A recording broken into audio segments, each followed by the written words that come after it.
Et au cours d'une importante réunion de haut niveau avec une délégation des Nations Unies et quelques membres du gouvernement congolais, le vice-premier ministre, ministre des Affaires étrangères, a fustigé l'hypocrisie de la communauté internationale face à la guerre d'agression rwandaise sous la belle du M23 et en croire Christophe Lutundula, le souhait du gouvernement de la RDC est de voir l'ONU et l'Union africaine s'engager dans la mise en œuvre, dans la mise en application, de la feuille de route de Luanda et de Nairobi.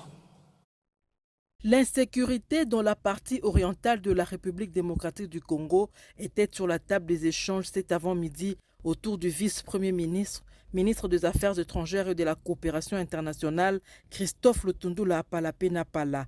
Une délégation des Nations Unies conduite par la sous-secrétaire générale des Nations Unies pour l'Afrique, Madame Martha Pobé, a eu une réunion de haut niveau avec la partie congolaise.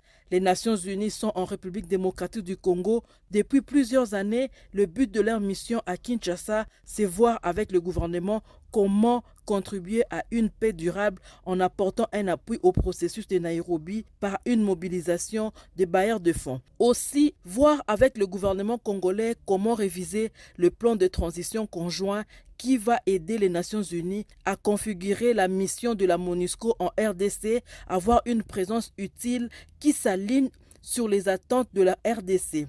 Elle a annoncé la visite en mars prochain d'une délégation du Conseil de sécurité en République démocratique du Congo. Christophe Lutundula pense que les processus de Luanda et de Nairobi sont les voies incontournables pour résoudre la crise à l'est du pays. La solution à la guerre, à la crise, on la connaît aussi. Et c'est bien, vous avez parlé du processus de Nairobi, du processus de Luanda. Le 23 novembre, les deux processus se sont rencontrés à Luanda et ont sorti à la communauté internationale une feuille de route. Pour arriver à la solution, voici ce qu'il faut faire. Les axes essentiels, cessation des hostilités, dont les attaques du M23 contre le FARDC et la MONUSCO, le retrait des zones occupées, le cantonnement des désarmements avec l'appui de la MONUSCO, le retour des déplacés de guerre, la poursuite du dialogue politique entre chaque pays qui a des groupes armés au Congo. Et ce n'est pas tout. Cette perspective-là, du ministre de Rwanda, a été approuvée par la communauté internationale.